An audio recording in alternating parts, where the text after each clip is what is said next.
Қазірдан да диктор деген статус сізде бар қателеспесем. Бар біздің әріптестерімізде. Биыл қосылды, тағы да 4 диктор бар. Қосылды ма? Қосылды, 4 диктор. Мен енді сіз таныған кезде сіз жалғыз едіңіз.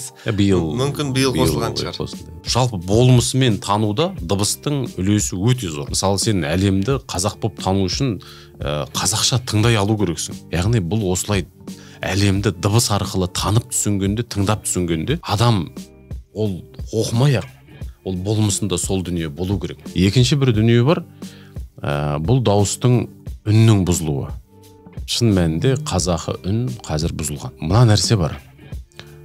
Жалпы бір ұлттың өзіндік ерекше үні болады. Себебі әр тілдің өзінің әуезі, әр тілдің өзінің ерекшелігі бар.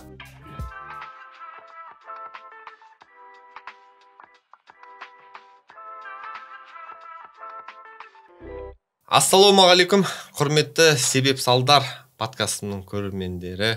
Сіздерге әдеттегідей жаңа керемет шығарылым болады. Бұл шығарылым бізде Астана қаласынан түсіріліп жатыр. Арнайы сіздер үшін осы жақтан уақыт тауып тренингінің арасынан 1 жыл болды. Осы подкастты алам деп жүргеніне, бұл кісі бізден қашып жүргеніне, әйтеуір сәті түспеді ме, ыңғайы келмеді ме, бүгін соның бір сәті түскен екен. Қатты өзім қуанып отырмын. Бүгін бізде подкастта Мұхаммедәлі Болатұлы.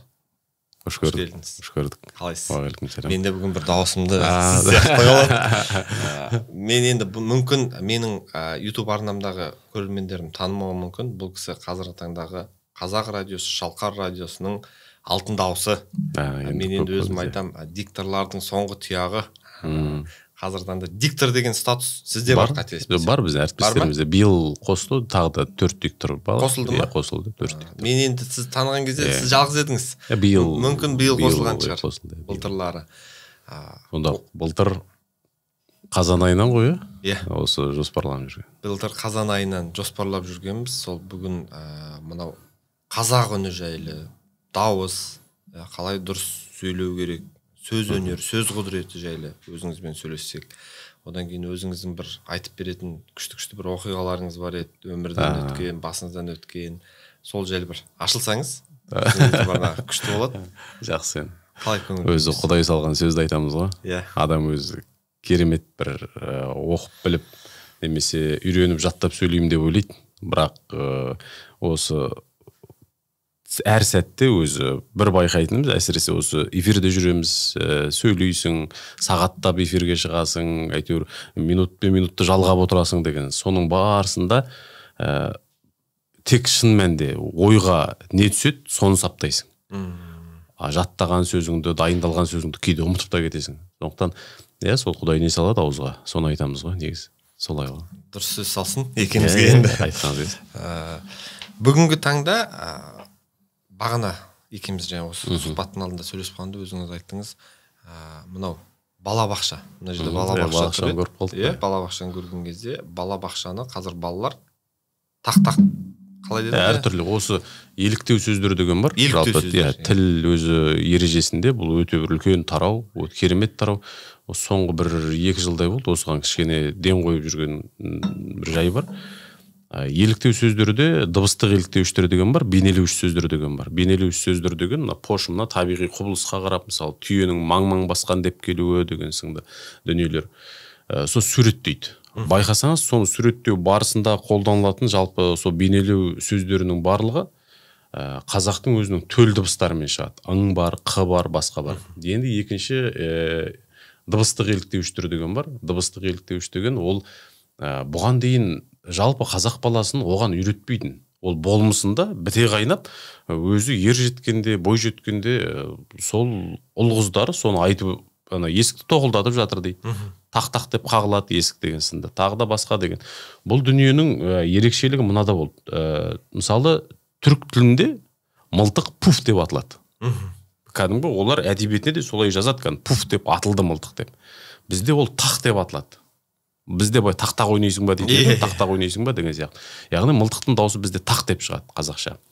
Енді осы дыбыстық еліктеуіштердің барлығы бүгінде ұмытыла бастады. Оның бір себебі мынау әлеуметтік желілерде, әсіресе осындай сіздің арнаңызда, YouTube арна кеңістігінде мына көк трактор деген жаңағы анимациялық не бар дүние, иә, соны балаларға береді. Сөйтіп балаларға бергеннен кейін ол жерде мынау түліктердің, төрт түліктің немесе жалпы жан жануарлардың дыбысын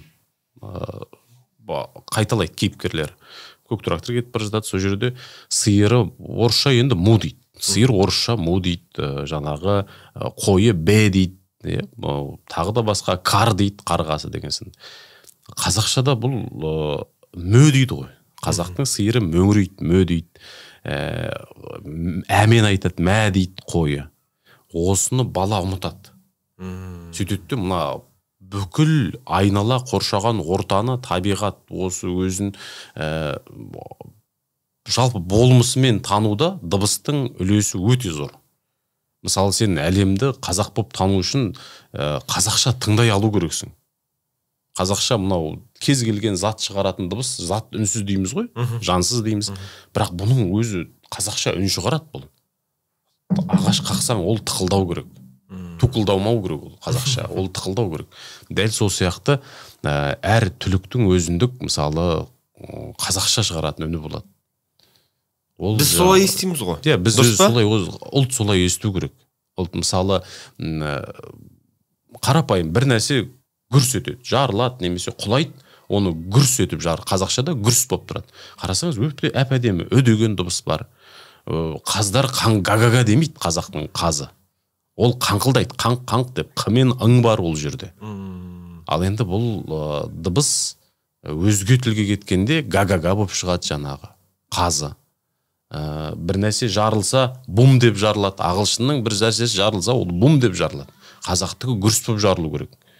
Яғни бұл осылай әлемді дыбыс арқылы танып түсінгенде, тыңдап түсінгенде, адам ол оқымай-ақ, ол болмысында сол дүние болу керек. Ал ол бала күннен сіңірілу керек. Әке шеше балаға ананы тарсылдата бермеңдер. Қаңылдап кетеді. Қаңылдар. Бір нәрсе шиқылдайды. Есік шиқылдап тұрады, оны майлау керек деген сынды. Осылай барлығын, осы еліктеу сөздердің барлығы, бұл қарасаңыз оқымай. Адам әр жаста өсе келе жаңа дыбысты, жаңа көріністі, қоршаған ортадағы, табиғаттағы, жалпы сен қандай дүниемен бетпе-бет келесің өз өміріңде, соның бейнелі сөздері болу керек. Дыбыстық та, бейнелік те. Ол сен жас ерекшелігінен кейін өзің ақсақал болып, қарт болып, кейуана болып отқанда немереңе, шөбереңе тап солай баяндап отыруың керек. Әй, ананы тарсылдата бермеңдер. Әй, ана шәуілдете бермеңдер ана күшікті. Деген сынды. Сондықтан осылай дыбысқа баланы баулу керек, дыбыспен бастау керек. Төрт түліктің, жалпы жан жануардың дыбысын айтып бастау керек. Кәдімгі үйрету керек соған.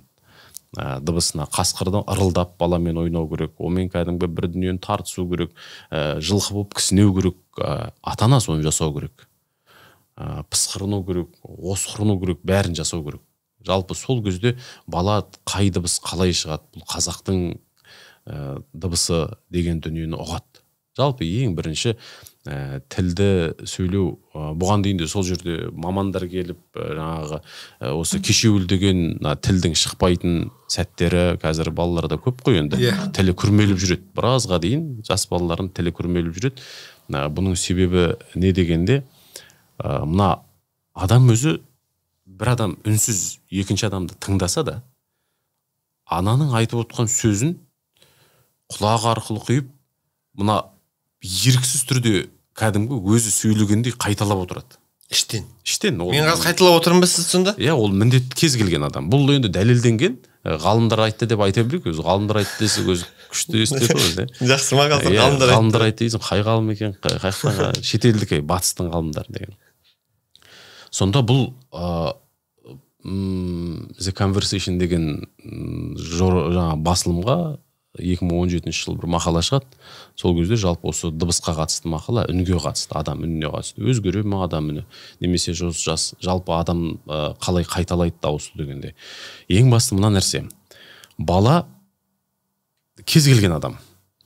Ән, әуен, жалпы саз өнерінің кез келген шығармасын іштей қайталайды екен. Тап осы. Енді дауыс деген дүние өзі қалай дегенде зигзаг өзі адамның өзі ағзасында 8 дүние бар. 8 мүшесі, соның 4-еуі төменде, 4-еуі жоғарыда дейді. Төмендегісі бұл кеңірдек, мына жер ғой кеңірдек былай. Одан кейін бронхы, өкпе, сосын көгет. Осы 4-еуі төмендегі бөлігі. Жоғарыдағы бөлігі мұрын қуысы, ауыз қуысы, жұтқыншақ, сосын мынау ненің ортасы бар. Аңқа деген бар. Аңқасы кеуіп дейді ғой өзі. Аңқасы кеуіп деген, немесе жаңағы өзен көлдірді айтады. Аңқасы кеуіп қалды, арнасы тартылды деген. Сол аңқа деген мына жұтқыншақпен өңеш пе? Онда сол жұтқыншақпен мұрын қуысы бар ғой. Соның ортасында тұратын кеңістік аңқа деген. Сол жерден өзі ағып өтетін дүние, сол жерден ағып өтеді. Ауа кірсе де сол жерді ылғалдап, ауаны өзі жайлығып адамға жеткізіп отыратын да сол аймақ. Аңқа деген өзі сондай қуыс. Сол 4-еуі жалпы адамнан шығатын дыбысқа, адамнан шығатын үнге, осы жоғарыдағы 4-еуі, төменгі 4-еуі жаңағы түгел 4-еуі, жоғары төбедегісі жаңағы 4-еуі. Осы 8 ағза адамнан шығатын үнге, дыбысқа өте қатты әсер етеді. Жалпы 100% осы 8-і. Енді осы 8-і кіммен сөйлессе де, жалпы әуез өнерінің, саз өнерінің қандай шығармасын құлақ тыңдаса да, мынау қайталауға тырысады. Жаңағы барлығы бірігіп қайталауға тырысады. Соны ыңылдап, бір әуен шыға қалса бір жерден, адам өзі еріксіз ыңылдап соны қайталап кетеді. Сондай кетеді ғой, бір сәт болады ғой. Бұл енді соның сыртқа шығарған нұсқасы. Ал былай үнсіз болса, ол тіпті іштен қайталап отырады. Сондықтан кейбір әншілердің мына опера сахналарындағы шығармалар тамашалауға барған, немесе оркестр болсын, қандай да бір осы өнер түрін, аспаптың әуезін тыңдаған адамдар шаршайды екен негізі. Тап осы тұрғыда. Өйткені олар аспап салған күймен, өзіндегі аспап шығарған күймен қатар отырады екен. Екеуі. Сондай бір күй кешеді адам. Сондай күй кешеді. Сондықтан бала тілі тез шықсын десеңіз, бірінші амал сол өзіңіз сонымен сөйлесіп, кәдімгі үнемі қайталап отыру керек. Одан кейін бала өзінің әке-шешесінің үніне ұқсас үн шығарады. Көбісі айтады сіздердің осы шынымен бала күннен осы дауыстарыңыз осылай ме деген. Мен көбісіне ағамның әлеуметтік желісін көрсетем. Ағам да гүрілдеген. Осындай ма? Ағамда дауысы осындай, қарындасым да сондай. Бізде әкеміз осындай. Бір 2-3 көше ары жүрген адамдардың өзі, бөкен келе жатыр екен ғой. Күлгені, сөйлегені, жаңағыда аха деп дауыс солай шығады. Бұл қалай? Яғни кез келген адамда имитация деген нәрсе бар, қайталау. Адам жаңағыдай, сіз балаңыздың үні әдемі, әсем болсын десеңіз, өзіңіз соған өзіңізді баптау керексіз. Өзіңіз анық айтып сөйлеп, басқа деген сияқты. Бағанағы нәрсе ғой, бала үнемі қайталайды. Бәрі қайталайды. Ол боқтық сөзді де қайталайды, әдемі былапыт сөзді де қайталайды, сосын өзі жақсы сөзді де қайталап отырады. Күшті. Енді менің подкастымның аты, жаңа айтып жатырмын, себеп салдар. Бұл жердегі басты нәрсе жетістіктің себебі, сәтсіздіктің салдары.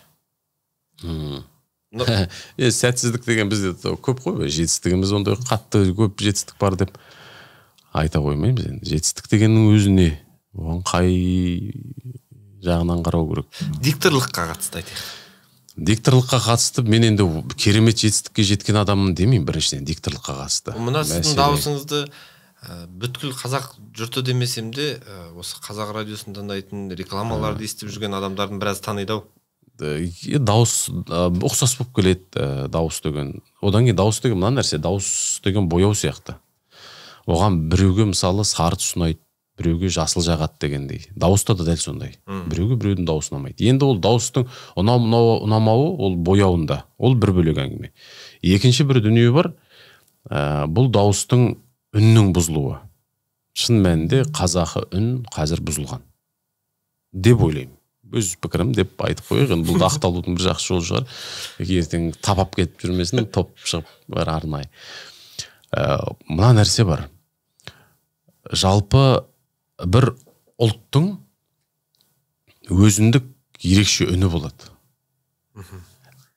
Бұны қайдан алып қарадың дегенде бағанағы сол жаңағы басылымда біз бұған дейін айтып отқан The Conversation дегенде адамның дауысы өзгереді дейді. Қашан өзгереді дейді? Бұл шет тілін, өзге тілді, өзінің ана тілінен бөлек бір тілді үйренгенде ана адамның дауысы өзгереді дейді.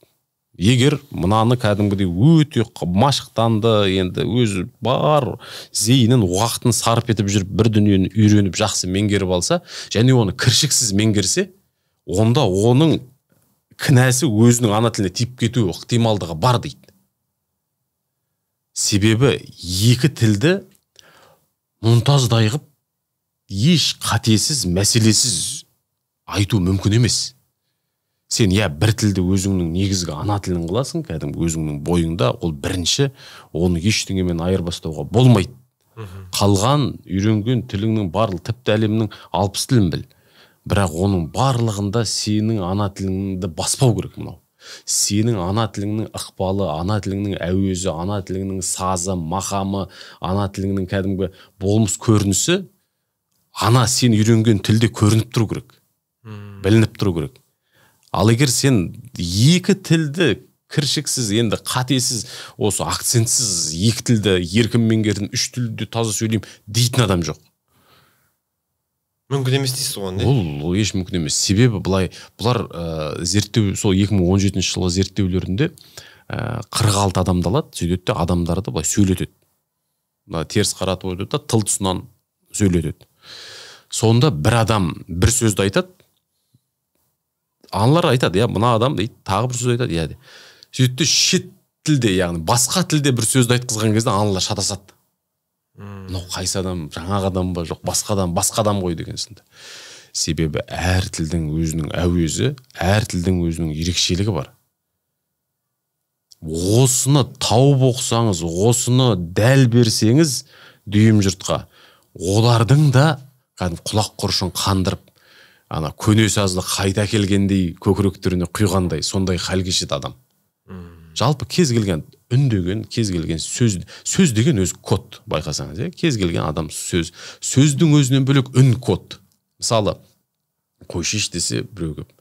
Сол өңірдің, мысалы, батыс аймағының азаматы тап сол өзіндей үнмен, осындай бір ерекшелік бар екен. Аймақтық ерекшелік, үндегі ерекшеліктерде бір-бірін табу, тану дегенде адамдарға дәл сол дүние. Егер сол аймақтық ерекшелік, сіз мысалы шығыстың өзіндік бір мәнері бар сөйлеу, біреуге тап солай сөйлей қалса, сізге майдай жағады ол. Тап сол сияқты бір ұлттың тұтас сөйлеуде бір әуезі бар, әдемі. Соны тауып дәл танып сөйлеген адам болса, оны құрметтемейтін жан қалмайды. Жалпы құлақ құрышын қандырып тыңдап, ол адамның қандай сөзі болмасын, оны ден қойып тыңдауға тырысады. Бұл дәл осы қазіргі, енді радиоға оралатын болсақ, негізі қазақ радиосы шын мәнде тап қазіргі сәтте бәлкім өз бағасын толық алмаған. Қазақ радиосы мен Шалқар, бұл қазақ радиоларына қарайды ғой. Екі радио толық бағасын алмаған ақпарат құралы. Бұны тіпті ақпарат құралы деп қарауға болмайды, Шалқар мен қазақ радиосын. Бұл бүтін бір ғасырда тілді сақтап қалған кәдімгі құрал, бұл рухани құбылыс деп алсаңыз да болады бұны, бұл екі радионы. Басты себеп мынау. 60-70 жылдарда Қазақстанда мектептер мыңдап жабылады, топ-тобымен. Тіпті Алматының өзінде 12-ші мектеп қана қалады. Қазақ тілде, Сол 12-ші мектептің бір ерекшелігі, кеше марапат алған мемлекет басшысынан Сауық апай бар ғой, Сауық Жаханова. Сол апай 12-ші мектепте оқыған. Қазақ радиосының Қарлығаш дикторы Мина Сейітова да 12-ші мектепте оқыған. Осы мектеп деген дүние өте маңызды. Жалпы адамның осы кәдімгі білім алған шаңырағы кейін шын шебер болып қалыптасуда, мықты маман болуда, жалпы өзі бір енді ұлтқа, елге пайда дейтін болса пафос шығар енді, бірақ шын мәнде әйтеуір қоғамға, адамға пайда істейтін жан болып шығуына, маман болып шығуына мектептің атқарар қызметі өте қатты зор. Мектеп деген маңызды екен осы шаңырақ. Осы Сауық апайлардың өмірбаянын қарап отырып, сол бір көз жеткен дүние. Осы Сауық апайлар, Байжанбаев бастаған дикторлар тобы, Сауық апай бар қатарында, Аманжан ағалар бар. Қазір Аманжан аға мысалы, осы біздің темір қазығымыз Аманжан аға қазір. Байжанбаевтың енді бел шәкірттері ғой, кәдімгі мықты. Біз енді сол Аманжан ағалардың шәкіртіміз деп айтамыз. Бақыт ағамыз бар. Сонда бұл кісілер эфирді үздіксіз жасайды ғой. Қазақ радиосы ауыл аймақ, орман тоғай, дала, қала барлық жерде шығады. Үні кәдімгі шырқалып тұрады. Шалқардың қазақ радиосын. Бүкіл мектеп жабылған. Ертегіні ертегідей, әнді ән, дәстүрлі ән, сол көздегі эстрада, бәрі. Және бұл таза қазақша. Ойлаңыз, көне жыр дастандарды сол Иса Байзақовтардан, сол Алаш зиялыларынан, Бейімбет Майлиндерден, Сәкен Сейфуллиндерден тыңдаған Байжанбаевтар дыбыстаған.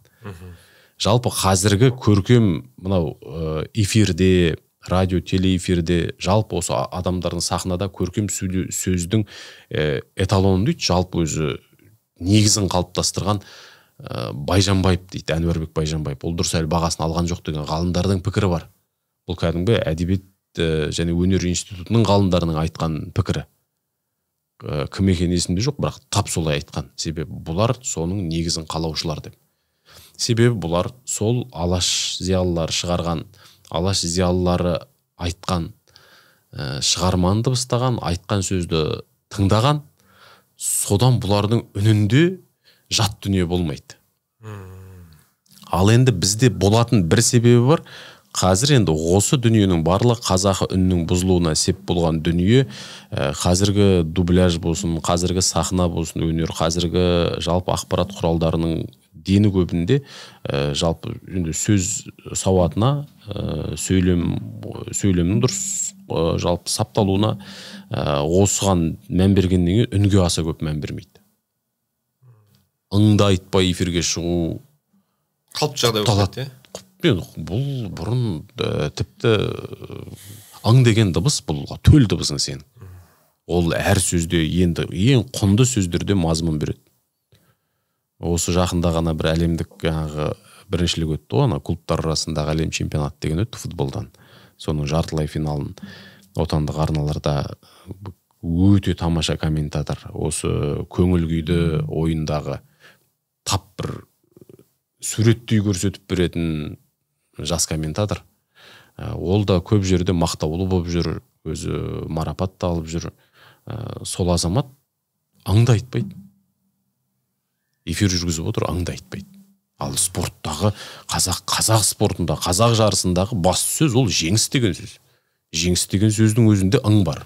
Жеңіс деген сөздің өзінде ыңды айтпасаң, енді ол ың деген дыбыс, ол өзі мән берсең, көңіл бөлсең, ол әп-сәтте үйреніп алатын дыбыс негізі. Әп-сәтте үйреніп алатын. 15 секунд Г деген дыбысты айтсаңыз, 15 секундта аңды айтасыз. Оның ешбір сиқыры жоқ. Тілді қаламмен немесе қасықпен басып тұрып ыңды айтқызатын тәсілі бар. Одан да аз 5-ақ секундта дегенсін. Соны енді ол айту оңай, бірақ бойға қондыру қиын, сондықтан жазып отырып, өзі бір баппен бойға қондырса, ың деген дыбысты айтуға болады ғой. Сондықтан сондай әріптестерімізге, сондай мамандарға да кейде айтасың, ың деген бұл онсыз да бұл жоғалып ұмыт болып бара жатқан дыбыс. Осыдан қанша бір 6 жыл бұрын бекен, 5 жыл бұрын бекен, ол қазір тіпті көміліп қалған шығар көптеген ақпараттың арасында. Мың дыбыстың бәрін біл, ың дыбысын құрметте деген бір 3 минуттық бір нәрсе айтылған еді, енді біздің тараптан айтылды сол кезде. Әлеуметтік желіге шыққан. Қайын, бұл ың дыбыс ертең жоғалып кетсе қайтеміз? Сіз айтпайсыз, мен айтпаймын, жұма қараймыз көзді. Бүгін, ертең, ар күні. Басшылар қауым мүлде айтпайды. Ертең бұл мінберлерде естілмейтін дыбыс болса. Сонда шының да шын, шының да шын болып қала ма? Таудың шыңы, анау шын, рас дегенде.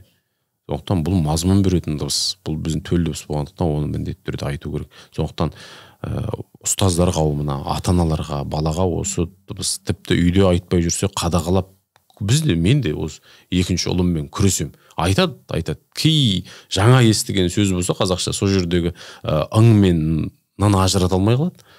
Сонымен күресіп отырасың. Бұлың. Қайталатасың бірнеше рет. Одан кейін ол қателікке қайттан оралмайды. Айналып соқпайды. Сондықтан осындай дыбыстар бар ерекше. Осы қазақ радиосынан шықты енді осы дүниенің барлығы. Қазақ радиосында, Шалқар қазақ радиосы ол бір ұғым ғой, негізі бір атау. Осы біздің себеп салдар дегенде, бәлкім себебі біздің диктор болып қалыптасуымыздың себебіне жалпы негізгі сеп болған осы тарихы қазақ радиосының. Одан кейін біз жақсы буынға келдік.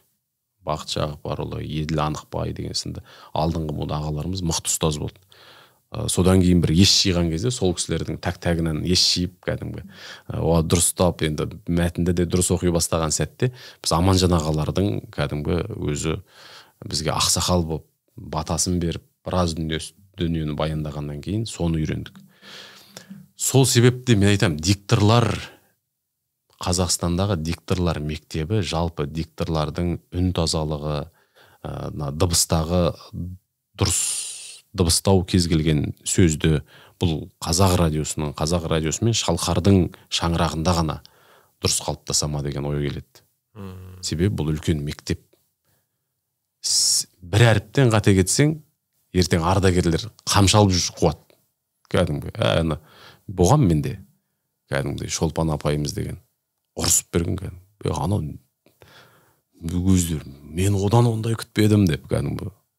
Ренжіп, кәдімгі ренжіге қапаланады кәдімгі. Содан кейін Бақыт ағада бұрын, Бақыт Жағыпарұлы, ол кісіде таңғы эфирге шығамыз. Таңғы эфирге. Ол кезде 6-дағы эфирге шығамыз. 6-да тұрып өз көлігімен тыңдап келе жатты да жұмысқа. Эфирге хабарласады. Не істеп отыр анау деп. Екінші әріптесіңе саундқа ескертеді.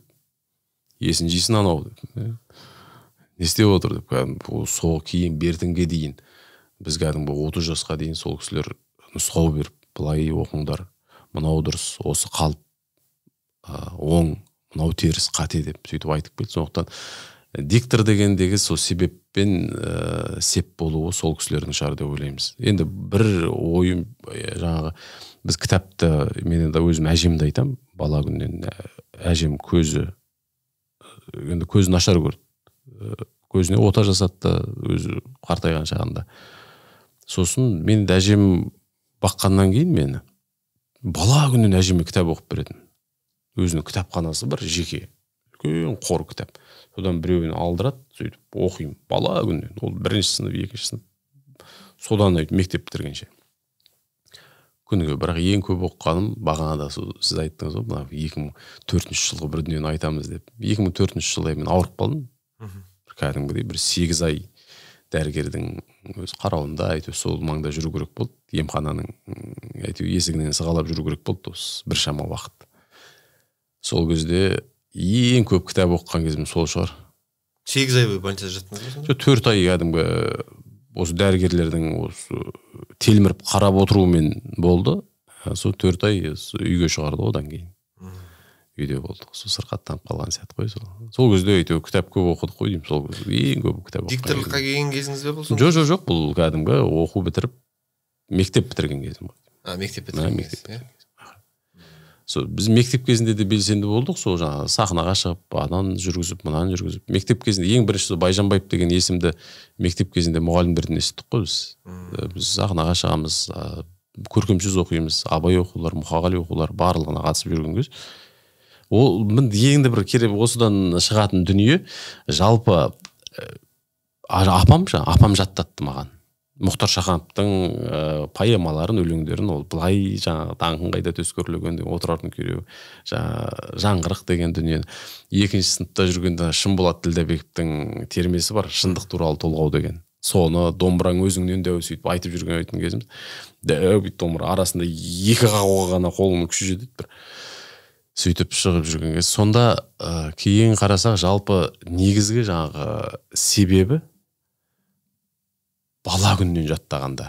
Мен қазір бір байқайтыным, қазақтың үні, қазақтың жалпы сөзі бұл айтыс ақындарында сақталған, байқасаңыз. Кеше мысалы әлеуметтік желіде Айтбек деген бауырымыз айтысты ғой деймін, иә? Сол қандай ғажап. Солардың мысалы айтыс ақындарының үнін қарасаңыз ғажап қой. Бұның себебі бар, енді қараңыз. Бізде әйтеуір шатып бұтып құрап кезінде бір шумақ шығарып жүрдік қой өзіміз. Кез келген адам сондай. Ол сізде де болған деген. Себебі біз ана сүтімен қатар сөз емдік. Айтыс ақындары тіпті сөз ембеседі. Бала күннен. Қоршаған орта, отбасы, ошақ қасы, осының барлығы жаңағы үнге, дауысқа соған әсер етеді. Себебі мынандай дүние бар. Сен даусың керемет. Жақсы, сен ережесінде осы елден ерекше жақсы білесің. Қалай дыбыстау керек, қалай сөйлеу керек. Бірақ сен сөздің мазмұн мағынасын білмесең, екпінді қай жерге қоясың, қалаған жерге қойсаң да шығара алмайсың сен ананы. Себебі сен ана сөзді танымайсың. Ол сөз саған бір жаңа, түсініксіз, құпия, жұмбақ сияқты келеді, қонады. Бұл не сөз? Адам өзі жаңа сөзді тіл үйренгенде, сөз жаттағанда солай ғой. Ананың мазмұнына үңіледі, оны қолданып қосады, ақырын байыппен қорқа қосады. Жаңа сөзді үйренсең, мазмұнын білсең ғана, ал біліп тұрып та осы жерге қолдануым дұрыс па деп ойланасың.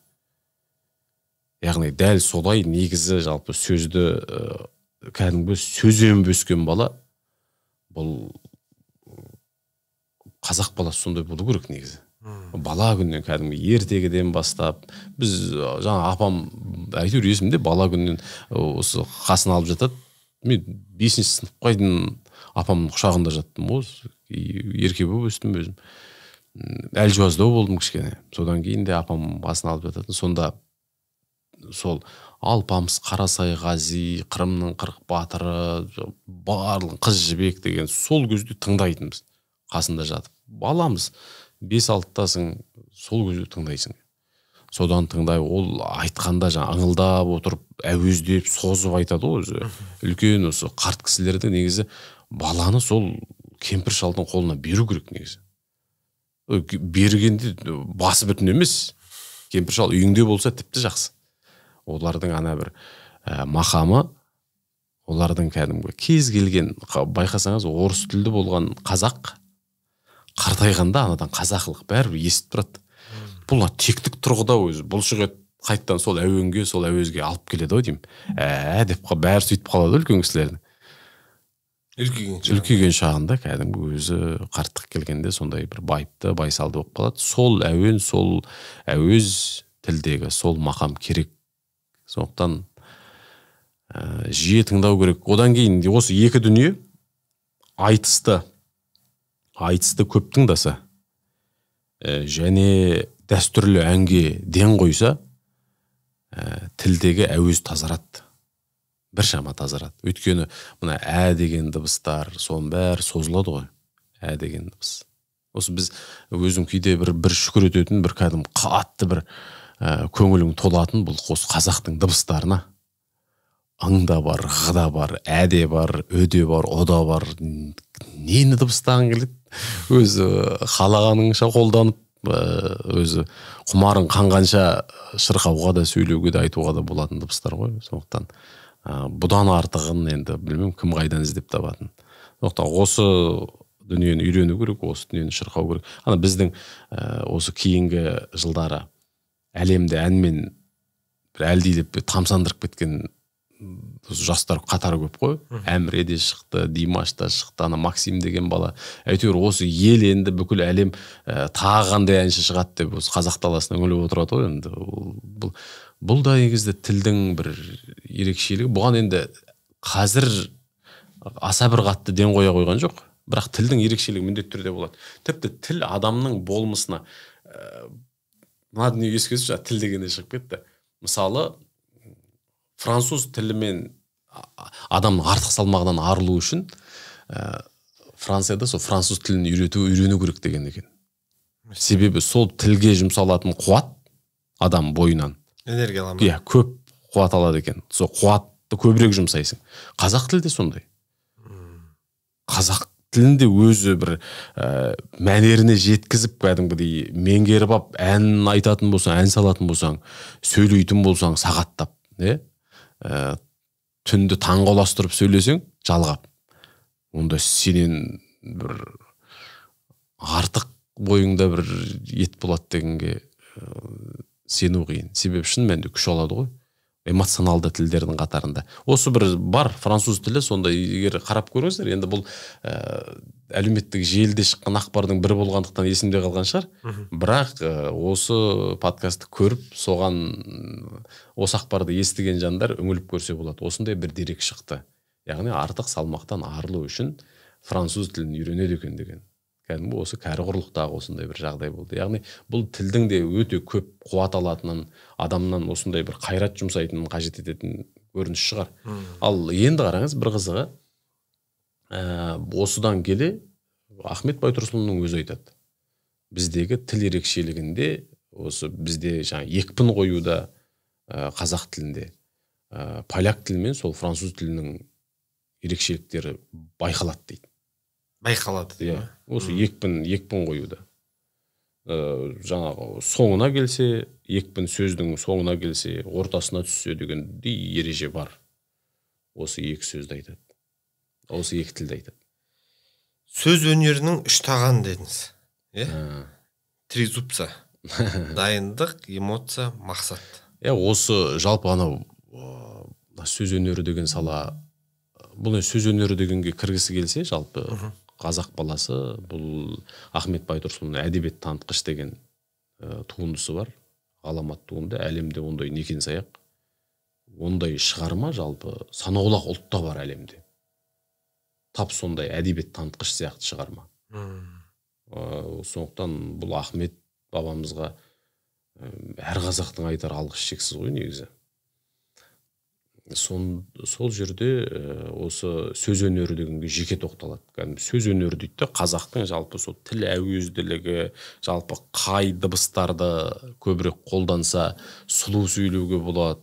Осының бәрін баяндайды. Біздегі әдебиеттегі сөз өнері қамтитын әдебиеттің саласы, өнердің саласы, ақындық бар, басқа бар, ақындар айтысы бар. Осының барлығын қамтып жазады сөз өнері деген. Ал енді сөз өнері деген қазір көп тәсіл бар. TED форматы деген бар. Шығып сөйлейді, өздерін білгенін баяндайды. Бұл тәсіл. Адам кекеш болуы мүмкін, сақау болуы мүмкін, тілінде бір мүкістік болуы мүмкін. Бірақ бұл ел алдына шығып, немесе біреумен дидарласқанда, жеке қалып екі адам сөйлескенде, бұл екінші бір адамның кем-кетігі емес. Сөз өнерінде. Сөз өнерінде сен бір ойыңды, жалпы өзіңнің бір мақсатыңды алдағы айтып жеткізе алу. Ең бастысы, не топ болса топты, жеке адам болса, бір тұлға болса, тұлғаны иландыру ғой. Өзіңнің айтпақ ойыңа. Осы жердегі ең үлкен үлес бұл дайындықты айтады. Біз енді бір шекара асқанда бір мұхит асқан жоқ, біз шекара асып оқудың бір реті түсті. Осы саланы оқыдық қой, сол сөз өнері деген саланы оқыдық. Сөз өнері болғанда бұл дикторлық өнерді оқыдық. Дикторлық өнер деген дүние сөз өнерінің ішінде болды. Көресіз, бұл үлкен тақырып қой, сөз өнері деген. Сол дикторлық өнер деген соның ішіне кіреді. Соның бір тармағы.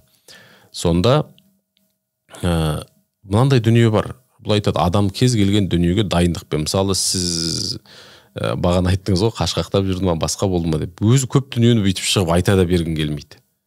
Мысалы, бұның ішінде сен әлі тексеріп білмеген дүние болуы мүмкін. Бірақ әйтеуір эмоциясы дұрыс шығар деген оймен бүгінге келіп отырмыз ғой. Сондағы бағанағы арадағы уақыттың барлығы дайындық кезеңі деп қарау керек. Бізде бір жыл дайын емес. Жылға жуықтайтын уақыт бар. Екінші дүние бұл эмоция. Қаншалықты адам осы шынымен кез келген мәтіннің, кез келген айтпақ ойдың мінез құлқы болады. Сол мінез құлқын дәл берсеңіз болды. Ана қол бастап шығатында патшалардың немесе қолбасшылардың атпен ерсілі-қарсылы жүріп, ел алдына шығып, соңғы сәт сенің қарсы алдында тұрған әскерде тап сендей адам. Не сен өлесің, не ол өледі. сондай сәтке адамды қанаттандыру деген, адамды кәдімгідей делебесін қоздырып ана додаға салып жіберуге қандай сөз керек? Сол кезде жан пәрменімен айқайлап сөйлейді ғой. Патша болсын. Ол бір көрініс. Ана осындай бір не бар? Әлия Момышұлы атамыз туралы кинода ма екен, жоқ, Әлия апамыз туралы кинода ма, сол алға деп шығады, тарс атып тастайды. Тағы да көтеріледі, тарс атып тастайды. Әлия апамыз көтерілгенде кинода ары қарай жаңағы қалың әскер күшейіп алға шығып жаңағыдай шабуылға шығады. Сол кезде мысалы мына жерде эмоцияны дәл беру деген нәрсе бар. Сөз өнерінде осы эмоция. Егер сенің айтпақ ойың кәдімгі кесек-кесек туынды болса, оны өзің жасқанып жеткізіп отырсаң, ол өтімсіз. Сондықтан айтады, жалпы адамның тіл мүкістігінде тұрған ешқандай бір айып жоқ дейді. Соңынан ел ерткендердің дені көп сақау болған. Шын мәнінде. Қай кезеңді алып қарасаң, мысалы, егер сондай бір талаптарға қарап қойсаңыз, Лениннің артынан елере ма? Өзі сақау, тіл мүкісі, енді айтпаса да көрініп тұрған адам дегенсін. Сондықтан бір жаңағыдай эмоционалды халді табады соған. Ал енді солай алдайтындар да бар. Софистер кезінде солай алдаған, жалпы дәл кез келген мәтіннің эмоциясын дәл берсе, адам сонымен алданады. Қазірде мысалы алаяқтар қоңырау шалады, байқасаңыз, өзі бір алдау деген дүниенің артында бір сөз деген дүние жасырынып тұрады, өзі міндетті түрде. Адамды бір нәрсемен бүйтіп, ана сиқырды қолмен жасағанда бір әбжілдікпен көрсетпей жіберуің мүмкін, бірақ сөз оны бүйтіп, дейсің, түсініп отырасың, бірақ ана артында бір қулық бар екен. Сөзге алданған адамды қайтару, кері иландыру өте қиын ғой. Ол деген сөз деген кәдімгі ойып тұрып орын алады, таңбаланып қалады жадыңда. Анадан қайта шығу деген барлығының кесірі сол сөзден дейді ғой. Кеше бір оқиға болды. Мен бір таныс кәсіпкер кісі бір айда 36 миллион теңге алаяқтарға алдандым дейді. 100 мың теңгеден бастаған дейді. Сөйтіп енді соңғы, сіз айтпақшы, өзі айтады да, мен осы мені бір сөзбен дуалап тастаған сияқты болды деп. Кейін айтып жатыр да, жәнегі енді алаяқтардың ісі болып тұр ғой. Мен әпкеммен сөйлесіп отырмын дейді. Анаған айтып беріп жатырмын дейді. Осындай жағдай болды, осындай жағдай болды. Әпкем телефоннан айқайлап жатыр дейді. Бұлар алаяқтар деп айтып отырған өзінде 2 миллион теңге аударып жіберді дейді. Осы мынандай нәрсе бар. Ал дыбыс деген дүние бір қызық. Бұл енді герцпен есепте өлшенеді адам құлағына. Сол герцпен өлшегенде Генри Герц деген өзі бір керемет адам деп Генри Герцті мақтаса. Жоқ, шынымен. Мен осы бір Генри Герцке бір өзімнің енді бір алғысым бар айтар. Осы Генри Герцтің магниттік өрістірді екенді толқын тапқаннан осы радио пайда болған. Осы радио пайда болғаннан кейін телевизияның да әйтеуір тізесінен тік тұрған. Одан интернеттің де мына біз қолданатын қазір онсыз өмір сүре алмайтын барлығы соның жаңағы магниттік өріс толқындарды зерттеп табуының бастауында тұр. Барлығына. Сонда бұл құлаққа жағымды герцтер бар. Өте жағымды. Адам оны бұлай негізі шала бермейді құлағы оны. Бірақ адамның дыбысы әсер ететін диапазондар бар. Өте жайлы. Адамды маужыратып жібереді. Кейбір адаммен сөйлесіп отырасыз, бірақ маужыратады. Ол өзі білмейді, бірақ соның бағанағы біз айтқан жаңағы 8 дүние бар ғой. Төменде, жоғарыда деген. Осының орналасу тәртібінің ерекшелігі сондай. Бұл ішек таспаптар бар ғой, қобыз деген сияқты. Сол сияқты тағы да бір дыбыс шығарады сөзден бөлек. Ол сондай адамдардың ерекшелігі. Бұл әуезді адамдар болады. Одан кейін бағана бір осы ұлттың үні дегеннен қалыптастыратын дүние бір 2020 жылы ғой деймін. Сол 2020 жылы бір мынандай жайт болды. Бұл Рамзес 11-ші мекен, сол 3000 жыл бұрынғы бір мумияны зерттеп шығарады. Ол бақсы болған. Сол Рамзестің бақсысы болған. Сөйтетті соның жаңа бас сүйегін 3D нұсқада қайта қалыпқа келтіріп, оған ет жаңағы біз айтқан ағзалар бар ғой, дыбысқа қажетті. Соның кәдімгі нобайында жасап шығарып, анаған дем береді, жаңа ауа жіберген кезде қандай дыбыс шығатынын көреді. Ә деген дыбысты шығартады. Ана жаңағы макетке ә деген дыбысты, сол бәт деген дыбысқа ұқсас бір дыбыс шығарады. Сол кезде бұлар жалпы адамның осы қандай дыбыс шығаратын, немесе сенің бабаң қандай дыбыс шығарды деген дүниені таба аламыз дейді болашақта. Егер біз бұрынғы тұлғалар бар ғой, тарихи, солардың егер бас сүйегінің қалпын келтіре алсақ, олардың үні қалай болғанын бере аламыз дейді. Үнінде қандай бір ерекшелік болған. Сол кезде мына бас сүйектің құрылысы, мынау мұрын қуысы, адам өзі мұрны қоңқиған мұрын болса, оларда дауыс жуандау болу ықтималдығы басым дегендей сондай дерекке келеді. Сондықтан яғни адамның өзі сау болғаны, өзінің ас ауқатына жалпы өзі өте қатты мән берген дұрыс. Өйткені мына жердегі бағанағы әрі бір дүние әсер етеді дейді. Енді қызықты қараңыз. Дыбыстың, сіз адам біреудің дыбысын ұнайды, біреудің дыбысын ұнамайды дегеннен бөлек, мына заттардың осы бір-бірімізді тыңдауда, кәдімгі даусымыздың әдемі әсем естілуінде ықпалы өте зор. Адамның мына құлағының оюы бар ғой, осының өзі адамның әлемді танып тыңдауына әсер етеді. Барлығында бірдей. Енді осыған келгенде дыбыстың шағылысу деген дүние бар. Мысалы қарапайым тұрғыда бағана бірінші сол сөз басында айтқандай, дыбыс деген бояу сияқты деген, дауыс бояу деген дүние бар. Ол да ерекше айтылады жаңағы біздің Ахмет бабамыздың кітабында. Енді қараңыз, сол бояу деген дүниенің өзі жоқ дейді ғалымдар. Мысалы ара әлемді басқаша көреді. Ит те, ат та басқаша көреді. Олардың көзінің жаңағы әлемді қабылдауы, оған сәуленің түсуі, одан арнайы бір жарықтың бөлінуі, мысалы неге жапырақ жасыл дегенде, ол керісінше жасыл түсті тебет дейді. Ол жасыл түс керек жоқ оған. Жасыл түсті шығарып тұрғандықтан біз оны жасыл деп көріп тұрмыз дейді. Біздің көзіміздің фильтрі сондай болғандықтан. Ал енді ал оны жан жануар әсіресе ара гүлді басқаша көреді дейді, бізден басқаша. Ол үшін сары түс басқа түс, біз үшін сары дегендей қабылдай берген. Түстің өзін әркім әртүрлі ажыратады. Дауыс та дәл сондай. Айнала осы сөйлеу мен тыңдау деген, бұл деген білмеймін енді керемет дүние ғой. Сен бүкіл әлем саған тыңдасын деп өз жайын ұсынады, жағдайын жасайды. Сенің бүкіл ағзаң саған сөйле, баянда деп ол да саған ерік береді жаңағы мүшелерің арқылы. Сондықтан бұл екі дүниеге бейжай қарамау керек. Егер сіз сөйлей алсаңыз, онда соны барынша дұрыс пайдаланған дұрыс, барынша әдемі, әсем түрде қолданған абзал ғой деп айтқым келеді да сол нәрсе. Сөз құдіреті дейсіз ғой.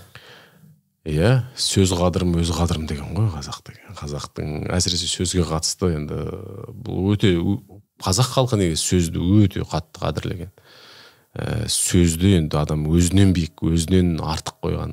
Өйткені сол сөз деген адамның тұтас өзі екенін, болмысы екенін баяндаған ғой. Бірді айтып бірге кеттік қой, қайсыған шайын деп тұрып қайсыған. Подкасттың тақырыбы сол ғой. Жаңағы не ғой? Эмоция. Эмоциясы дәл келеді. Сол кезде адамды иландырасың, түсіндіресің, сендіресің, немесе мақұлдатасың, немесе ана сен айтпақ ойды дұрыс түсінеді екінші адам. Бастысы эмоциясы дәл келу. Мысалы қараңыз, әлди. Бөпесін ананың жұбатуы, немесе оны ұйықтатуы. Енді әлди деген әлемдегі ең нәзік әуен ғой. Сол эмоция қоған. Ол әке айтса да әлдейді.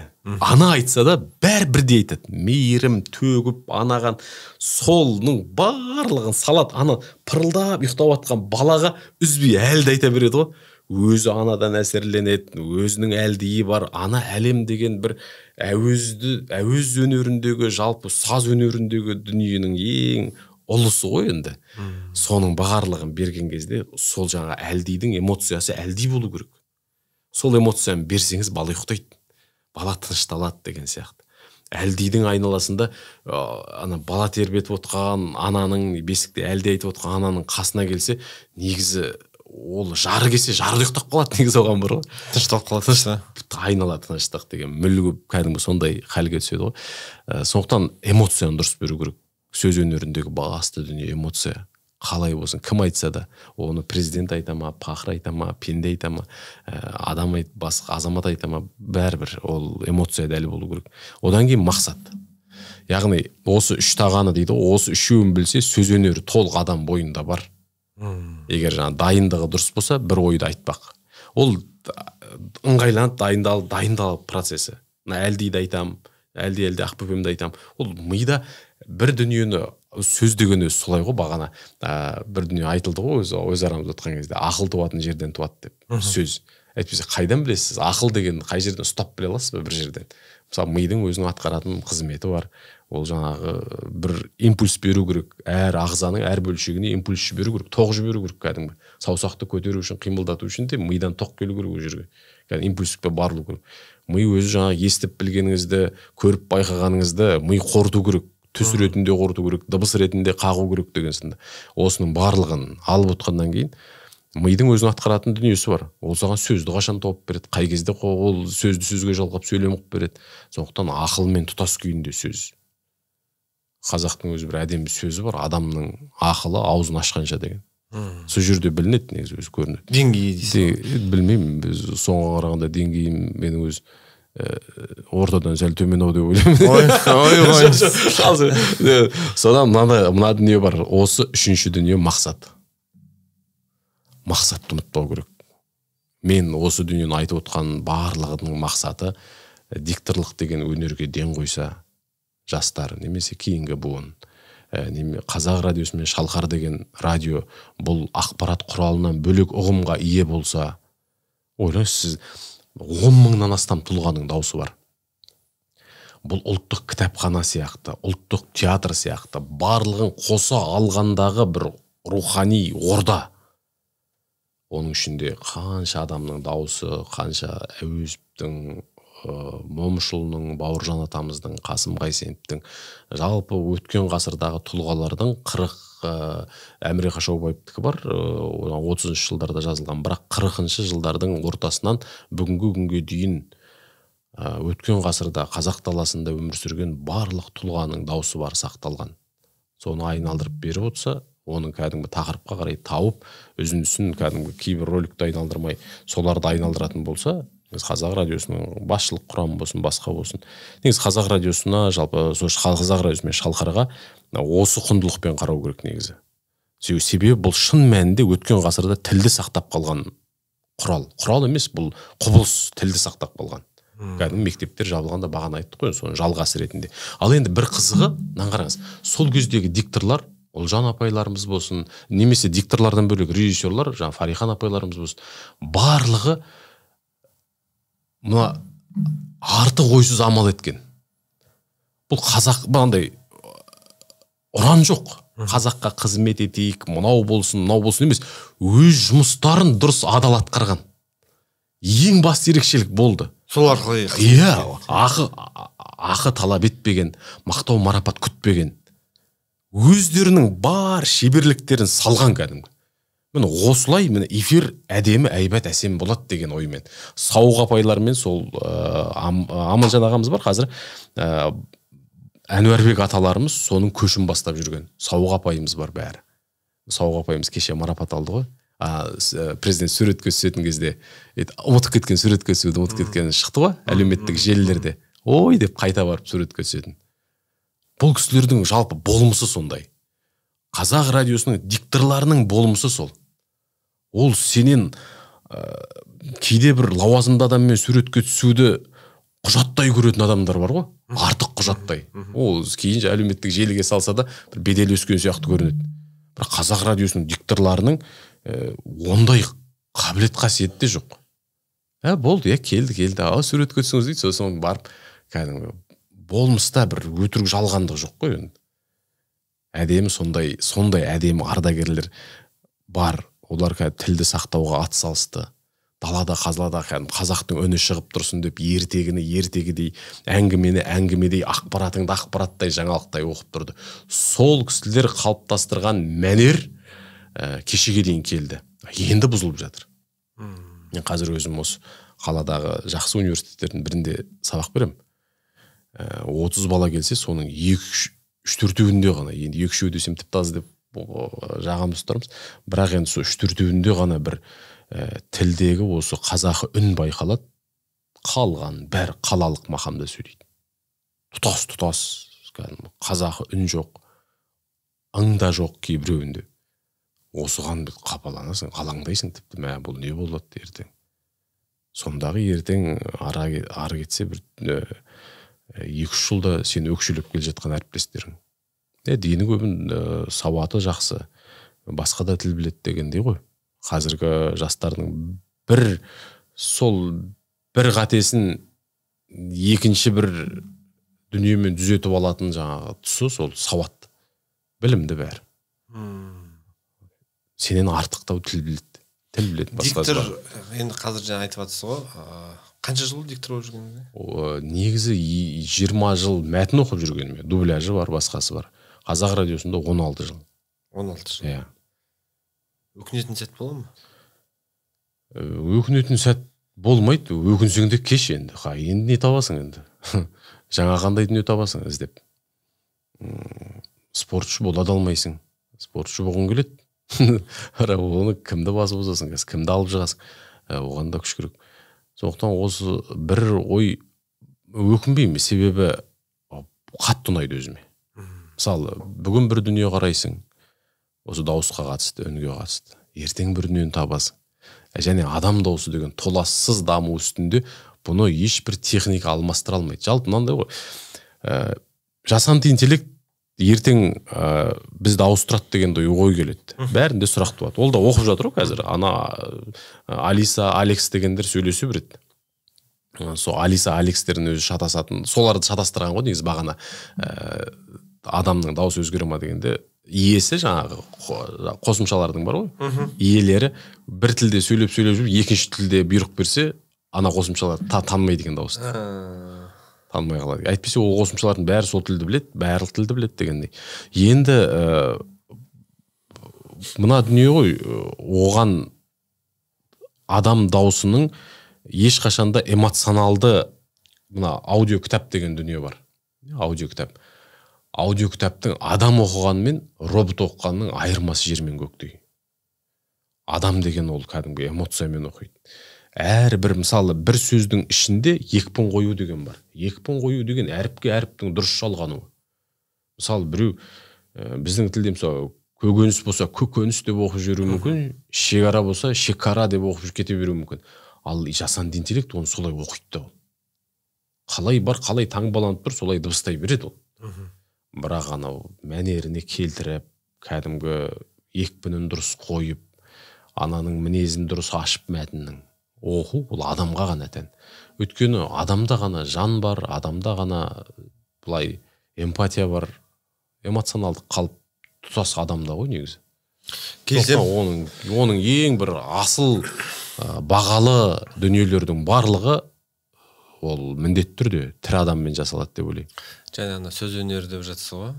Мен мынау сату өнері. Сату емес екі кітапты әдейі қойдым. Өзіңізге таныс болып отқан шығар. Иә. Екеуін де мен дыбыстадым.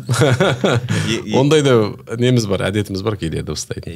Осы екі кітаптың да аудио нұсқасын осы мұқан өзі дыбыстап, осы кісіге тапсырып, керемет деңгейде алып шықты. Мен әлімге өзім тыңдап отырам. Кейде.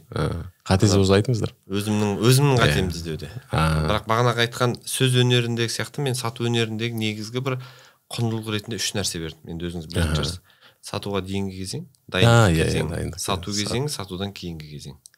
Және бұның сыртындағы бір болмыс ретінде, сатудың құдіреті ретінде сенім ұлы күш деп алып шықтым.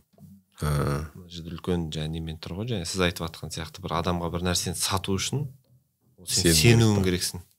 Тілің кемістігі болуы мүмкін, басқа болуы мүмкін, бірақ сен сол сатып жатқан затыңа сеніп тұрсаң, ол сондай бір биік деңгейде болады деп ойлаймын. Аудио кітап деген дүние осы жалпы бұл қазақтың негізі әдебиеті аудио кітап қой енді. Халық ауыз әдебиеті бізде өте қатты дамыды ғой. Одан кейін құйма құлақ адамдар өте көп болды. Себебі жаттап алу керек. Дегеннен жаттап алу керек. Мысалы, бүгін баяндалған, бүгін айтылған жыр, терме, дастан, сол ауылдың бір баласы, құйма құлақ баласы анау енді қашан келеді, ана сал сері немесе жаңағы жыршы жырау термеші қашан келеді енді ол ауылға білмейсің. Бірақ мына бала бүгін естіген бала түнде сол дүниені қорыта жүріп өзінің жаңа бір нұсқасын шығарады, не болмаса қаз қалпында ана. Сіздердің және естіген сату ұят емес, сату өнері кітаптары, бұл кітаптың қазіргі таңда аудио және PDF нұсқасы бар. Және арнайы өзімнің жасап шыққан Тайыр Нұғман приложением бар. Мына жақта сіздер көріп тұрған.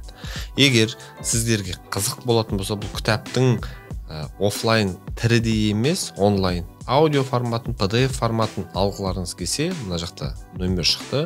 Осы нөмірге жазсаңыздар, осы екі кітапты арнайы бағамен және онымен қоса 261 мың теңгелік бонуспен ала аласыздар. Бағасы да өте тиімді. Сол үшін егер қызық болатын болса, мына нөмірге жазыңыздар. Дүниені жаттап алып, сол ауылдан тағы бір өнерпаз шығады.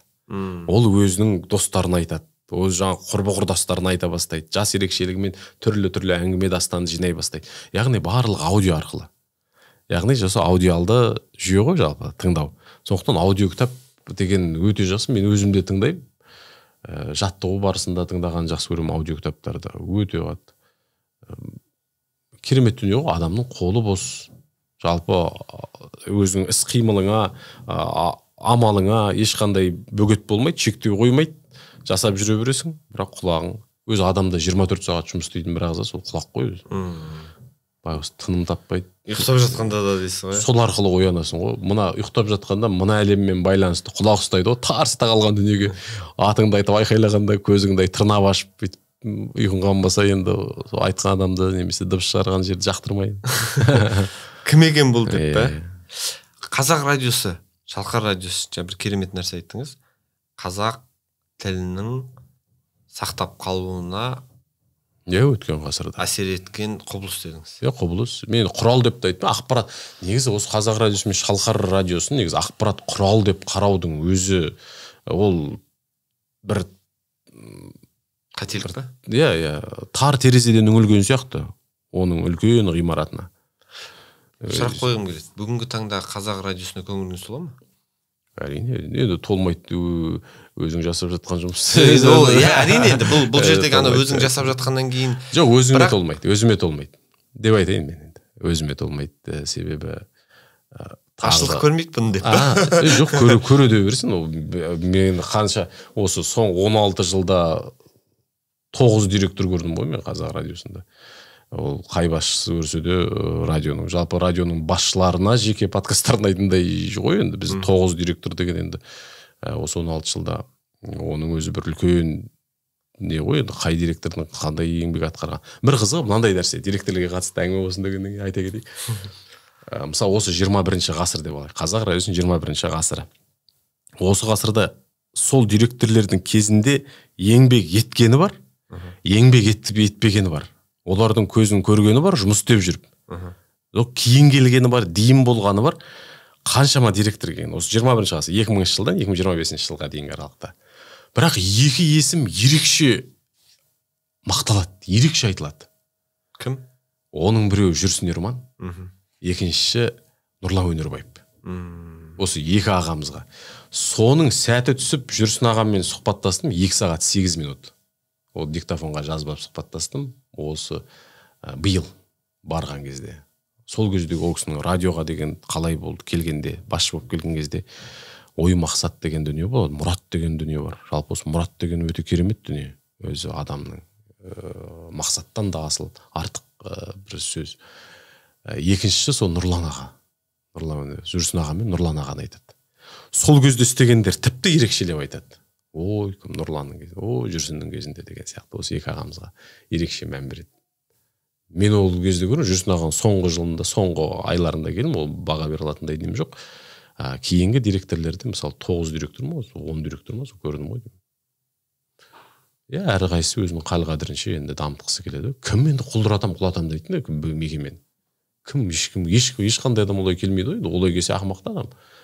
Олай келмейді адам. Дамытам деп келеді, басқа деп келеді. Одан кейін осы жағдаятқа қарайды. Осы елдегі ақпараттың ауанына қарайды деген сияқты. Солай. Сондықтан жоқ енді бәрібір кезең мен сол кезде ғана бірақ түсіндім ғой, кезең өз бағасын береді екен негізі. Бір қызығы. Енді бір ерекше дүние бар. Бұл сол басшылыққа байланып тұрма деген. Дамуы немесе көңіл қою, көңіл бөлу деген. Мысалы өткен ғасырда Байжанбаев болған. Қазақ радиосында. Әнуарбек Байжанбаев, Сауық Жақановалар болған, Олжан Бармашқызы. Аманжан ағалар. Аманжан Еңсебаев. Қазір Аманжан ағамыз бар ғой. Мысалы бірде-бір директор елесінде жоқ. Барлығы дикторлар. Шығармашылық ұжымды ел өте жақсы біледі. Директорлар келіп кеткен. Бірақ ана тұлғалар қалған. Тұлғалар тарих жасаған, тұлғалар тіл сақтаған, тұлғалар еңбек еткен.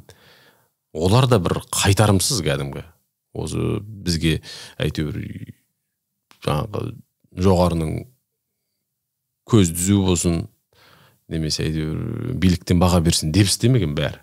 Өздері жүре берген. Байжанбаевты эфирден алып тастаған кезде Қонаевтың өзі қайда деп сұраған дейді ғой. Гүрілдегі қайда деп. Сол кезде бір қателігіне бұлай эфирден шеттетіп деген кезде сол ана эфирден шеттеткен басшылық құрамға сөгіс жариялап жүрген дейді. Сендер кімсіңдер, оны эфирден алатын деген. Сондай беделге ие болған ғой дикторлар. Сондай беделдің арқасында тілді сақтаған, сондай беделдің арқасында қазақтың кәдімгі сөзді саптау, мына дауыстау, дыбыстау, мына заңдылықтарын, соның кәдімгі негізгі нұсқасын қалыптастырған адамдар ғой, соның бәрі. Сондай құрметке, олардың енді артында сол алаштықтар тұр бәрібір сол. Солардың тыңдап өскен, соларды көріп өскен, солардың батасын алған, солар олардың маңдайынан басынан сипаған дегенсін, соның бәрімен қатар өскеннен кейін бұл сол айтатыным сол ғой. Мысалы, бір дүние айтамын, үнемі. Музейге барасыз. Музейде жәдігер бар. Бір бұйым бар. Бұйым жансыз. Кімнің затын әкесеңде, қай ханның ұстаған қылышын әкесеңде, қылыш тұр жансыз. Жәдігер. Оған тіпті мемлекеттің құрметі бар. Мысалы, Түркістан кесенесі, Яссауи кесенесі Түркістандағы, Жидебайдағы Абай бабамыздың. Сонда әр аймақта бар, Жошы хандікі бар Ұлытауда деген. Бұның барлығы жәдігер. Жансыз, бірақ рухани өте ұлы ұғымға ие. Ал енді қазақ радиосында үн, дауыс деген жан ғой. Бұл кәдімгі өткен ғасырдағы тұлғалардың даусын сақтап отыр ғой, даусын. Дауыс деген тірі адамнан ғана шығатын, тірі дүниеден шығатын дүние ғой. Бауыржанның дауысы бар, Қасым Қайсеновтың дауысы, Әуезовтің дауысы, Сәбит Мұхановтың дауысы, бәрінің дауысы бар. Дауыстар мұражайы, музейі. Ол жағынан алып қарасаңыздар. Енді қараңыз, дәстүрлі өнер деген бұл мәдениеттің ең ұлы мазмұнына ие көрініс. Бізде Сәрсенғали ағамыз бар. Мен бір кәдімгі қуанатыным, қазір Сәрсенғали ағаммен бір жерде Сәрсенғали Жүзбаев есімді ағам ғой. Күй өнерін енді бір бағдарламасын өзі кәдімгі бір дипломдық жұмыс сияқты. Қай бағдарламасын тыңдасаңыз да. Сол, мысалы, кісілермен бір редакцияда оқыдым, Сәрсенғали ағаммен бір редакцияда отырам. Бір-екі ауыз сөзбен көп дүниені баяндай алады. Сондай терең, енді дәстүрлі өнер деген қай ұлттың болмасын, кәдімгі тарихынан сыр шертетін, болмысын баяндайтын құбылыс қой. Күйі бар, әні бар, жалпы жыр термесі бар. Қошан ағаның Інжу Маржанын тыңдаса да болады дегендей. Батырлар жырын 900-ге жуық бағдарлама ма сондай. Сонда осы дүниенің барлығын сақтап отыр ғой радио. Ойлаңыз енді, сен ақпарат министрлік ретінде құрылған құрылым бар ғой бізде, енді ондай ақпаратқа қарайтын, мәдениетке де қарайтын. Мысалы, барлығын бір бойына дартып отыр, сыйдырып отыр ғой қазақ радиосы. Дәстүрлі ән десең дәстүрлі ән, күй десең күй, өнерің десең өнер, тарих десең тарих, тұлға десең тұлға, ол тұлғаның дауысы десең дауысы алтын қорда сақталған. Кәдімгі мықты. Оны кәдімгідей дауыстық, дыбыстық музей жасап қоюға болады. QR-мен мысалы кірдің, тыңдай берді. Иә, тыңдасың, мысалы Әуезовтің білім жайлы кітап туралы айтқан. Жақында бір сондай Асыл мұра шықты. Асыл мұра шықты. Асыл мұра деген өте керемет. Мысалы қараңыз, 1500 күйі бар, ертегісі бар, басқасы бар. Осының барлығы 90%-ға жуық қазақ радиосында сақталған. Енді оны айналасындағы соны жоба авторлары жалпы өте жақсы жоба ғой, баянды болатын, алда жалғасатын. Ол жобаның авторлары болсын, жетекшілері болсын, жақсы жұмыс жасады. Сол жердегі қордың, олар аймақтан да алды ғой. Ел қолындағы, мысалы, халық ішінде бар деректерді де жинады. Бірақ соның ішінде дейіні көбі қазақ радиосының алтын қорынан. Бәлкім 90-80%. Одан да жоқ көп шығар бәлкім. Алтын қорынан алынды. Біздің әріптестеріміз осы жасады. Алтын қорын. Асыл мұра деген бағдарлама. Онда енді қараңыз, ол енді үзілмейді ғой. 25 жылдан кейін ол тағы да жасалу керек. Біздегі осы бар дүниемен. Бүгінгі бар домбырада шығатын күйлер бар. Мысалы, Алаш деген күй шықты Қансай. Түркі әлемін кәдімгідей тік көтерген. Сондықтан осындай дүниелердің барлығы. Қазақ радиосымен шалқа. Бүкіл радио, ол радио. Қазақ радиосымен шалқар. Бұл радио және басқа да атқа, басқа да мазмұнға, басқа да мәнге ие құрал құбылыс деп айтуға болады. Сондықтан ол өте, ол жерде біз өзіміз бақыт сезінеміз істеп жатқанымызды. Өйткені екіншіден тағы да бір дүниесі бар. Бұл әрбір, мысалы, қараңыз, мынандай дүние бар. Ұлттық спорты болсын, ұлттық ерекшелігі болсын, испандарда ұлттық спортының өкілдерін, қаһармандарын футболшылардан мықты біледі дейді. Осыған қатысты бір дүниені кім айтқан? Осыдан бірнеше жыл бұрын бұл сөзді мен Саясат Нұрбектен естідім. Ол министр болмай тұрғанда жақсы осындай әңгімелер айтатын. Жоқ, олайды. Жоқ, қазірде енді айтатын сөздің бәрі ғылым білім туралы, жалпы оқушыларды, немесе студенттерді қанаттандыруда өте жақсы. Назарбаев университетіндегі айтқан деген сияқты. Ол қашан білімді азамат қой, өте терең білімді азамат қой, өте. Соның бірі осы ұлттық спорттың қатысында, бұрын ұлттық спорттың ақпаратында қатысты бір деректерді қарап отқанда, сол кезде сондай сөз айтқан. Жалпы осы испан несінде бірнеше тіл біледі деген сынды. Испаниядағы ол беделі өте жоғары дейді, ұлттық спорт. Сол сияқты көптеген елде мына ұлттық деген дүниеге, тіл болсын, жалпы өнер болсын, сол салаға қатты көңіл бөлінеді. Ұлттық өнерді насихаттайтын, ұлттық дүниені айтатындарға да, мысалы, немістерде де ұлттық бірыңғай радио бар. Түріктердің өзінде деген сынды. Қазір өте қатты осындай ден қояды осыған. Сонда қазақ радиосын, мысалы, көлікке мінген радио тыңдайтын кез келген осы Қазақстанның азаматы бірінші қазақ радиосына бір алғыс айтқандай, Байжанбаевтарға, Сауықжахановаларға алғыс айтқандай, бірінші басқа әнді тыңдағысы келсе де бірінші қазақ радиосымен шалқарды бір тыңдап барып ауыстырса, сосын барып өзге радиоларға барса деген. Себебі бұл екі радио, бұл радио деген менің ұғымымда радио деген атаудан бөлек, радио деген ұғымдан бөлек. Әрине, радио деген қалады, әуе толқыны, бұл әуе толқыны деген сондай кеңістік қой. Әуе деген өзі ақпарат деген ағыны әуеде шарлап жүр дегеннің өзін былай суреттеп елестетсең өте қиын ғой. Ауамен бірге сөз жұтып атқандайсың енді өзің. Сондықтан қазақ радиосын деген сондай баға, сондықтан бір жыл енді өткен ғасырда радионың иесі болған Байжанбаевтар бүгінде радионың киесі ғой сол кісілер. Кәдімгі біз тыңдаймыз, не айтты екен, не қойды екен деген. Енді мына ғасырға да сондай бір адам керек шығар деген оймен. Өзіңіз болатын шығарсыз. Оймен де бәрі қарай көп нүктені қойып қойғандай. Бір адам керек деп па?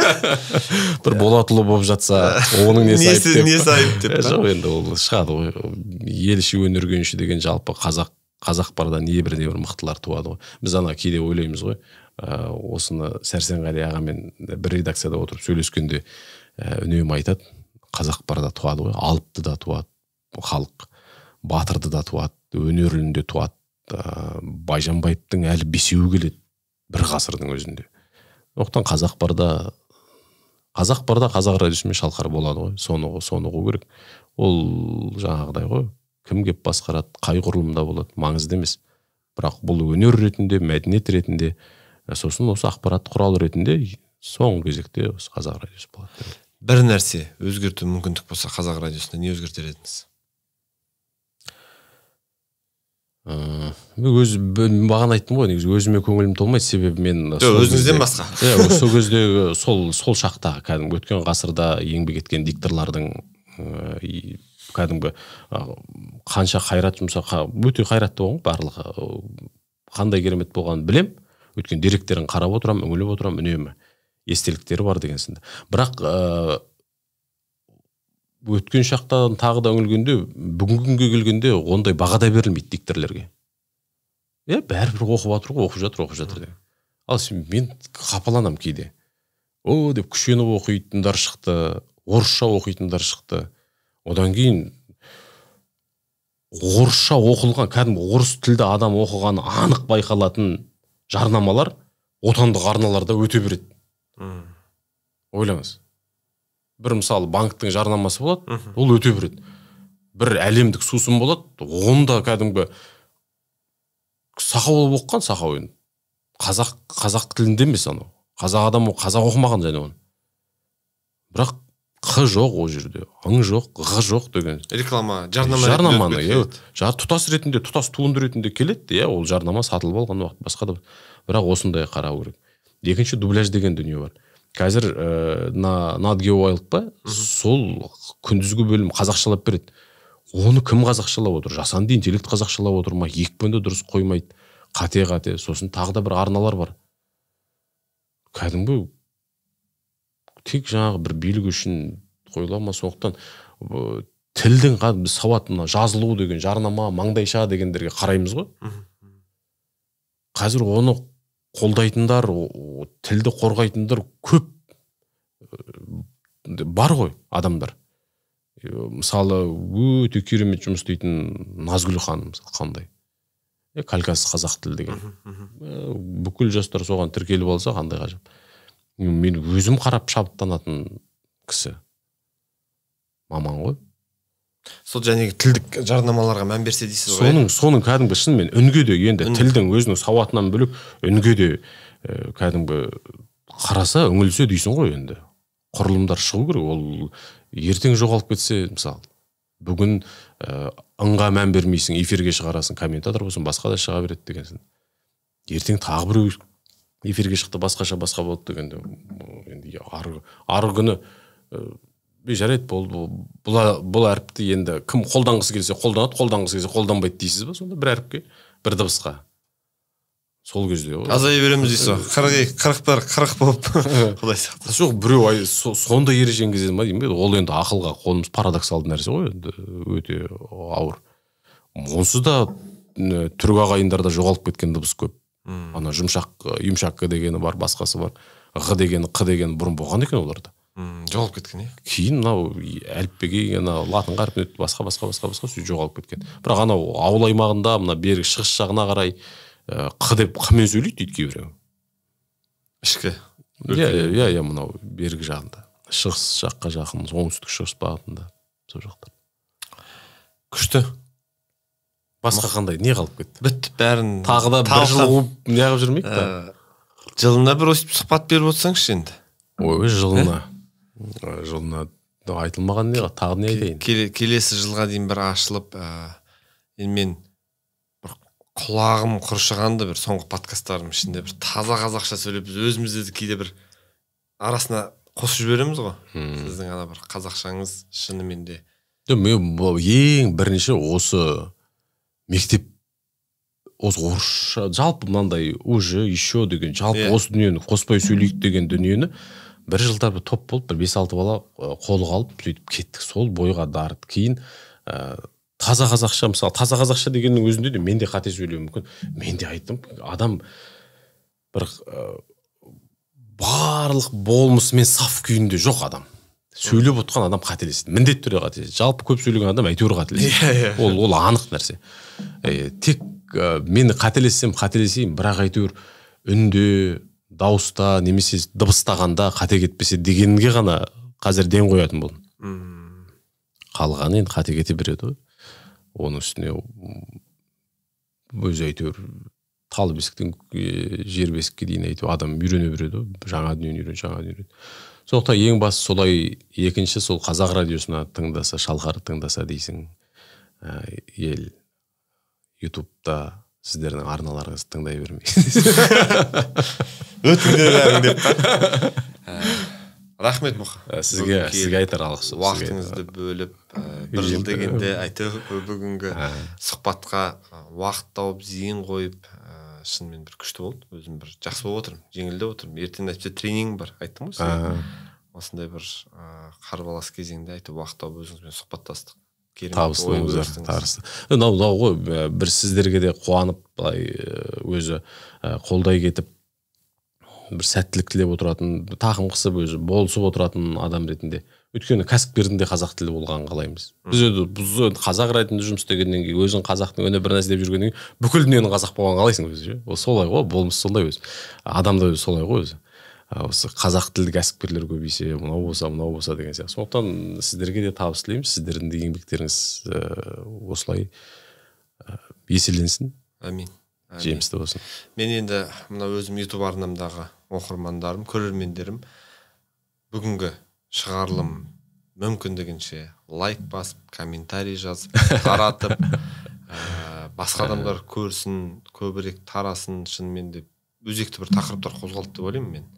Тілге қатысты, тілдің жәнегі бұрмаланып жатқанға қатысты, және Мұхаммедәлі Болатұлына жазылып қойыңыздар, инстаграмын белгілеп қоямыз, сол жаққа жазып, осы себеп салдардан келдік деп бір шабыт бербей, жылына бір келіп көрсең, қаша бермей деп, сіздер де бір жазып қойыңыздар, бұл кісі де бір шабыт алып келесі жол. Тәке, қашан шығамыз, ана жолы бір керемет подписка келіп, керемет бір шабыт оятып еді адамдар деп, және қазақ радиосын, қазақтың алтын үні, қазақ радиосын, шалқар радиосын тыңдауды ұмытпайық.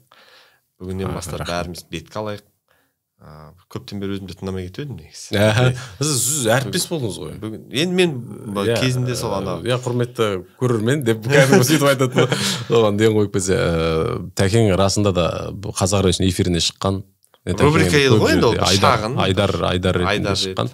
Негізі мықты маман болсаңыздар, әрине радиоларға, ол қазақ радиосын, көптеген радио бар ғой елімізде, өзіңіздің өңірдегі бір радиоға бағдарлама ұсына аласыздар. Радионың оңай, өте бір адамға тиімді, қолайлы тұсы да сол.